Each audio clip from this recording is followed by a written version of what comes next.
Bonjour et bienvenue dans ce nouvel et dernier épisode de la série Santé 2022 qui détaille les propositions des différents candidats à l'élection présidentielle sur le thème de la santé. Je m'appelle Anthony, je suis pharmacien et pour ce 9e épisode, je vous propose d'étudier les propositions de Emmanuel Macron, candidat de La République En Marche.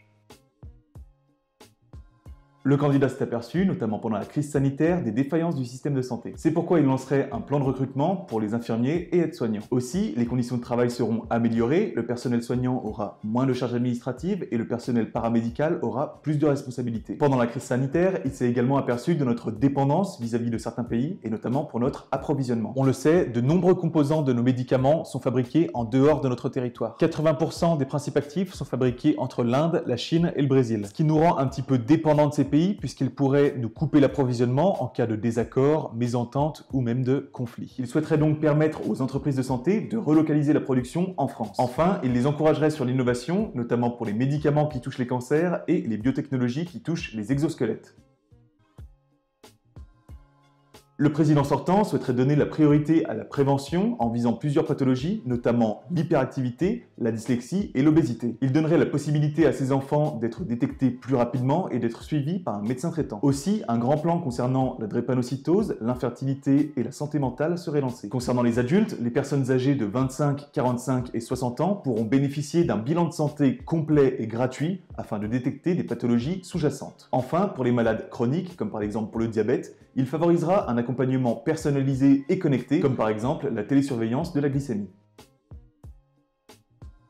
La France connaît depuis de nombreuses années un manque considérable de professionnels de santé et notamment de médecins. Ces zones en manque de personnel médical sont couramment appelées des déserts médicaux. Séverine Salgado, directrice santé à la Mutualité française, estime qu'en 2019, ce sont plus de 11% des Français qui habitent dans un désert médical, soit plus de 7 millions de personnes. Ces zones sont situées dans les milieux ruraux, mais également les milieux périurbains. On rappelle que la région Île-de-France est le premier désert médical du pays. Ainsi, il souhaiterait lancer une grande discussion avec différents acteurs, les patients, les professionnels de santé, mais aussi les élus locaux, afin de proposer des solutions adaptées. Il émet dans son programme plusieurs idées: réguler l'installation des médecins dans les zones qui sont déjà surdotées, donner la possibilité aux médecins de travailler avec des assistants pour les aider, élargir le droit de prescription pour les pharmaciens et les infirmiers, etc.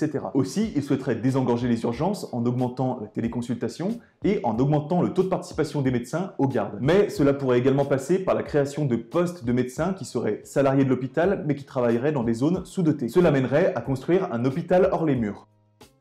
C'est la fin de cette vidéo, j'espère que vous en avez appris un petit peu plus sur le candidat Emmanuel Macron. Pour écrire ces vidéos, je m'aide du site internet lasantécandidate.fr réalisé par le syndicat Les Entreprises du Médicament. N'hésitez pas à me dire ce que vous en avez pensé en commentaire, mais aussi à argumenter pour donner votre avis ou votre point de vue sur ce programme. C'était le dernier épisode de la série Santé 2022, j'espère réellement que ça vous aura plu. Moi, en tout cas, j'ai pris beaucoup de plaisir à faire cette série de vidéos parce que c'est un sujet qui me passionne. J'espère également que vous avez apprécié l'objectivité que j'ai essayé de mettre en œuvre tout au long de cette série. Je trouvais ça intéressant de vous montrer les programmes santé des différents candidats, avec des candidats qui parfois on entend assez peu sur ces sujets. Je pense notamment à des candidats qu'on entend beaucoup sur certains sujets et finalement assez peu sur d'autres. Donc c'était intéressant de vous sortir de ce que la sphère médiatique habituelle veut bien vous montrer. Je n'ai pas traité les programmes des candidats Philippe Poutou, Nathalie Arthaud et Jean Lassalle. C'est uniquement par manque de temps. J'espère que leur électorat respectif ne m'en tiendra pas rigueur. Je vous encourage tous à vous pencher sur les programmes de santé parce que vous, les professionnels de santé, vous, les étudiants en santé,